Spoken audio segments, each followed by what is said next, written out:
요 화산 신호에 있을 때 매도를 갖다가 노리시는데 요 양온에 있을 때보다 똑같은 진입가 지역인데도 밑에 우문이 출현해서 요 자리에서 하방이 더 쉽게 떨어졌죠. 우리가 스토캐스트의 화산 바다 신호를 이용할 적에 좋은 거는 밑에 우문이 있으면 성공 확률이 높다. 그리고 바다 신호는 위에 양온이 있으면 성공 확률이 높다. 그리고 파동은 이렇게 구름대가 색깔이 변한 다음에 추세가 나올 가능성이 높다.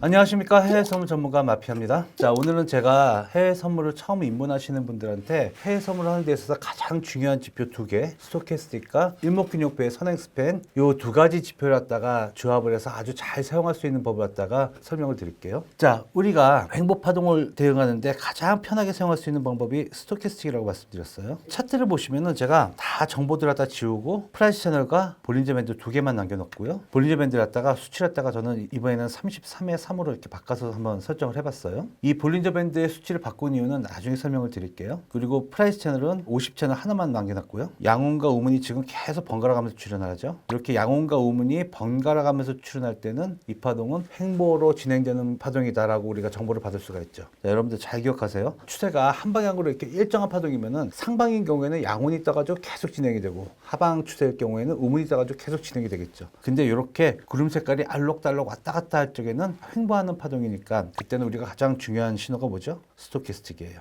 자, 그러면 화산 신호는 어떨 때 좋냐? 화산 신호에서 매도 치기 좋을 때는 밑에 우문이 이렇게 있을 때는 화산 신호가 성공할 확률이 아주 높아요. 반대로 바다 신호가 성공할 확률은요, 요 앞에 아니면 바로 위에 양온이 떠 있는 경우에는 이렇게 채널 하단 정도 지지받아서 상방으로 전환되는 경우가 아주 흔해요. 자, 요 뒤에 바다 신호도 요 구름대가 양온의 구름대 이렇게 있으니까 상방으로 이렇게 파동이 쉽게 나왔죠. 이렇게 기억을 하자고요. 100% 다 그런 건 아닌데요. 성공 확률이 더 높은 화산 바다 신호는 화산 신호에서 매도 칠 때는 밑에 우문이 있으면 좋다. 아무래도 하방 분위기가 있으니까요. 반대로 바다 신호 이용해서 매수를 칠 때는 그 위에 양온이 출현해 있으면 좋다. 이렇게 단순하게 이해를 해주세요. 자, 다시 말씀드리는데 100% 맞는 건 아닌데요. 우리가 그래도 진입 성공률을 하다 높이려면은 더 유리한 조건이 맞을 때만 대응하시는 게 좋잖아요. 화산 신호가 떠 있는데 우문 위에 있어도 조금 올라갔다가 다시 하방으로 이렇게 빠지죠. 진입가의 차이는 있을지 몰라도 화산 신호가 떠 있을 경우 밑에 우문이 자리 잡고 있으면은 그만큼 하방으로 갈 확률이 높다라고 이렇게 이해해 주시면 되겠어요. 자, 그러면 여기서 디테일하게 하나만 더 보고 갈게요. 여기에 화산 신호는 볼린저 밴드랑 프라이스 채널을 갖다가 터치를 안 하고서 지금 하방으로 파동이 나는데 이놈이 왜 하방으로 파동이 나왔을까 갖다가 우리가 보면은요, 그 전에 양온 상단 지역이 이렇게 저항이 됐으니까 여기서 이렇게 하방 파동이 나온 거예요.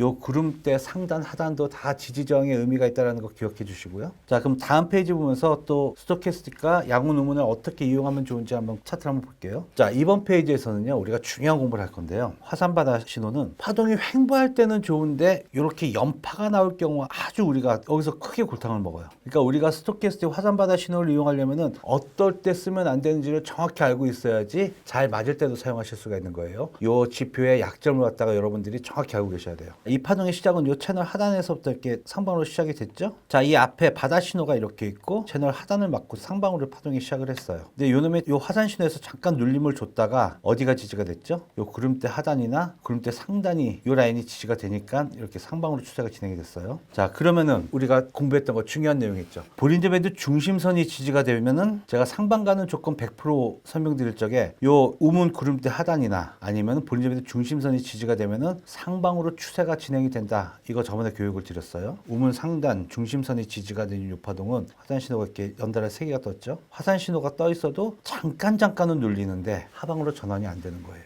어디까지 가서 전환이 됐냐 하면은 요 볼린저 밴드 끝자락 상단 자리, 요 자리도 저항의 의미가 있는 자리이기 때문에 요 화산 신호에서만 하방으로 전환이 됐고요. 그 전에 이렇게 제가 엑스표 해놓은 요 화산 신호에서는 매도 당했으면은 우리가 다 실패를 했을 거예요. 자, 그러면 우리가 여기서 중요한 규칙을 하나 만들 수가 있겠죠. 파동이 올라온 놈이 중심선이 지지가 돼서 올라간다. 그랬을 경우에 화산 신호에서 음봉 보고 매도를 치셔도 좋은데 이게 내 친자리 갖다가 돌파하기 시작한다. 그러면 포지션 갖다가 바로 본절이든 손절이든 바로바로 잘라만 주시면 되겠어요. 내 진입자리가 훼손되다 싶으면 바로 빠져나오시면 돼요. 그리고 나서 요 이후서부터는 양온이 출현해가지고 계속 이렇게 상방으로 갔죠. 요 구간에서는 우리 화산 신호에서도 매도 대응 안 하기. 이렇게 규칙을 만들어 주세요. 자, 여러분들 아무래도 지금 제가 설명드리는 거는 유튜브라는 공간 상에서 설명을 드리는 거기 때문에 여러분들한테 이 교육을 드리는 이 정보에 어느 정도 한계가 있어요. 제가 더 깊은 공부는 우리 카톡방에 모여 계신 분들을 모시고 주기적으로 공개 교육을 드리고 또 더 중요한 거는 제가 그날 장의 분위기를 지금의 파동은 추세가 어느 쪽에 있다, 어디로 추세가 나올 가능성이 높다라고 항상 시황으로 설명드리니까 여러분들 이 공부를 더 깊게 하고 싶으신 분들이나 아니면은 그날 매매하실 때 파동의 추세 방향을 갖다가 정보를 받고 싶으신 분들은 저 노란 카톡방 들어오셔가지고 같이 서로 소통하시면 좋겠어요. 이번 페이지에서 우리가 재밌게 공부할 내용은 이 오후 파동에 순간적으로 양봉이 한 번 떴다가 지금 밑으로 꼬꾸라진 파동이 한 번 나왔죠. 이렇게 급락하는 파동이 한 번 나왔죠. 자, 그러면 이 파동이 왜 나왔고 왜 이런 현상이 벌어졌고 그리고 이런 현상이 있을 때 우리는 어떻게 대응하면 좋은지를 한번 공부해 볼게요. 자, 보시면은 이 파동이 양봉이 크게 뜨기 전에 요간이 양운이었죠.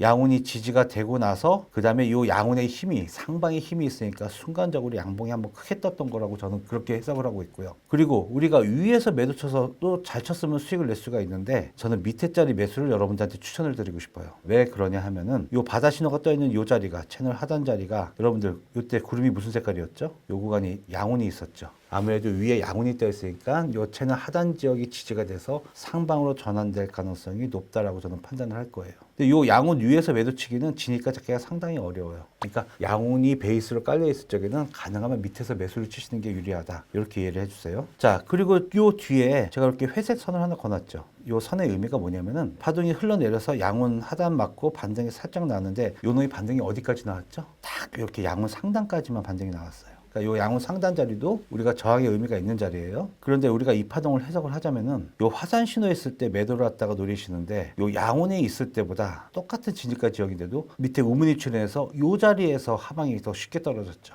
이렇게 이해를 하시면은 우리가 양운이 있을 때는 하방으로 가기 조금 어려움이 있다라고 느끼시고 그 다음에 의문이 출현하면은 하방으로 더 쉽게 갈 수 있다. 이렇게 이해를 해주시면 여러분들이 스토캐스틱 화산바다 신호를 갖다가 훨씬 더 편하게 이용하실 수가 있을 거예요. 자, 그 다음 그림은 이렇게 바다 신호가 쭉 진행이 됐는데 이렇게 우문 상단을 무너뜨리고 하방 추세가 이렇게 쭉 진행이 됐으니까 우문이 출현해서 쭉 진행이 되어 있는 동안에는 바다 신호를 이용해서 매수치기에는 어려움이 있다. 이렇게 이해해 주세요. 자, 그러면 대충 이제 감이 잡히셨죠? 우리가 스토캐스트의 화산바다 신호를 이용할 적에 좋은 거는 밑에 우문이 있으면 성공 확률이 높다. 그리고 바다 신호는 위에 양운이 있으면 성공 확률이 높다. 그리고 파동은 이렇게 구름대가 색깔이 변한 다음에 추세가 나올 가능성이 높다. 이렇게 이 중요한 개념을 갖다 두 가지만 오늘 기억해 주시면 좋겠어요. 자, 오늘 해외 선물 입문하시는 분들이 가장 쉽게 그리고 아주 중요한 내용들 갖다가 모아가지고 좀 설명을 드렸는데요. 다음 주에도 계속 이 내용을 이어서 여러분들한테 교육을 드릴게요. 감사합니다. 해외 선물 전문가 마페였습니다.